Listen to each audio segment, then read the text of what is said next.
Hey gang, it's Sam Culper from Forward Observer. It's Friday afternoon. I'm getting ready to teach the Tactical Intelligence course here in Salt Lake City.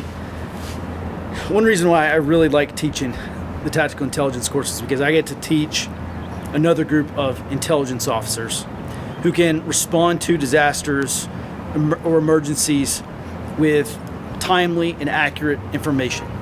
I teach these students how to build intelligence. The better information we have, or the better intelligence we have, the better our decision making becomes. In a lot of cases, a very difficult decision can become very easy once we have the right information. Somebody commented on one of these videos not too long ago that preppers can't eat intelligence, right? As if it's no value because you can't eat it. Well, that misses the point entirely, because intelligence is what keeps you from being eaten in an emergency. The ability to recruit local sources, to build a local intelligence network, to monitor rudimentary SIGINT, signals intelligence, to get situational awareness on what's happening beyond your line of sight. You know, we can only see for so far, we can only hear so far out, and beyond that is a giant black hole of information. It's a blind spot. It's what von Clausewitz called the fog of war. You know, he says, 2/3 of all decisions in war are clouded, and you need a skilled intelligence to scent out the truth. And that's actually where we get the term intelligence from. You say, you have to have the ability to reduce the fog of war. That's also where we get the term fog of war.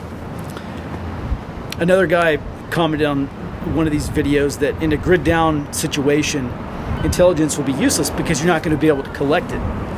And nothing could be farther from the truth. As a matter of fact, the worse things get, the more valuable, the more critical intelligence gets. So, in a grid down situation, I'm not going to have some tools that I like to use, like radio receivers and stuff like that. Obviously the internet, having computers, having open source software, social network analysis type software. Obviously, I really like using that because it's incredibly valuable.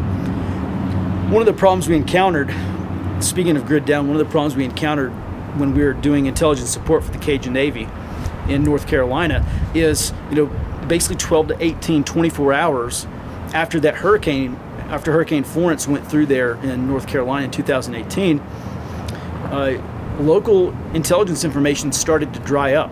One of the things we were doing is data mining social media, right? We were looking for people who were on Facebook or on Twitter saying, help, I'm on my roof, or I'm knee deep in water, I'm a single mother, I have 2 kids, please come help me. And 12, 18, 24 hours after that hurricane went through there, all of a sudden, all those requests started to dry up. And at first we thought, well, the requests are drying up because there's nobody left to go in and save. And that also was a very bad, it really wasn't an assumption from us, but it's one possibility. It was just incredibly wrong. The real problem is that their cell phone batteries started to die. So now they're no longer on Facebook saying, oh yeah, it's me, it's the next day, I still need help. And so really in a grid down situation, intelligence becomes even more important, and we have to utilize our local networks. And that's one thing I try to get across to students in this tactical intelligence course, is we have to turn our preparedness groups or our neighborhood watch groups into intelligence collectors. One thing we said in the Army is every soldier is a sensor, right? Every soldier has a fundamental obligation to pass along information that may be of intelligence value. In our communities, in our preparedness groups, every member is a sensor as well. And as the intel guy, if I'm not recruiting those people to become sensors for our community ACE or our community intelligence effort, then I'm failing in my job. And not only am I failing in my job as an intel guy, I'm also failing my preparedness group, or I'm failing my neighborhood watch. So, one of the things after students graduate from this 2-day TAC Intel course, they go back and they understand how to organize a local intelligence capacity. And that's something we have to do. With a number of threats, we're talking about maybe going to war with China now. I'm sure you've seen all this stuff that happened this week between the Secretary of State and these Chinese officials, and it did not look good. And sooner or later, I think things will escalate with China. And if that happens, China's already made it clear that cyber is a tool that's going to be used very heavily. So I actually do expect pretty significant systems disruption here at home. And intelligence is going to be absolutely crucial at a local level. You know, you can have 7 years worth. Look, I wish I had 7 years worth of food. That just hasn't been my primary focus. You know, it's funny because for the past few years, you know, over the past few years, I've been building this conclusion that, you know, I don't have enough food. I don't have enough ammo. And, you know, one thing that I do feel pretty good about is having enough local intelligence. So all this is to say, we're going to get into I think we're going to get into some very difficult situations here in the United States over the next 20 years and possibly longer. The more of an intelligence capacity we're building up locally, the more access to timely, relevant, accurate, specific, predictive, or actionable information we're getting access to. And that means we're producing much better intelligence, which means on the back end, our decisions are going to be much better. One final thought. It's not enough to make decisions. I can flip a coin and make a decision. What I want to be making is well-informed decisions. I want to move beyond situational awareness, i.e., there is a problem, to situational understanding, which is I understand the second and third order effects. I understand the broader context of this situation.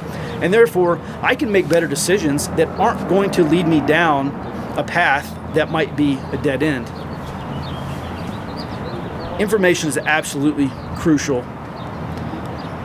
TAC Intel Salt Lake City starts tomorrow morning. I'm really looking forward to it. I got some more classes lined up in Pennsylvania. We'll go do one in, actually that one's going to be in Gettysburg. I think that's going to be pretty cool. We're going to go tour the battlefield. But, you know, Orlando, Atlanta, Nashville, Phoenix, we got a bunch of them coming up. So be sure to check it out. You can go to www.grayzoneactivity.com. Hit the training tab there, and you can look at all these schedules. Also, get on the email list, because every time I post a new course somewhere, I'll be sure to email it out and let everyone know about it. All right, well, that does it for today. I'll probably be back in a couple days with some final thoughts on this course. And until then, be well and stay out front.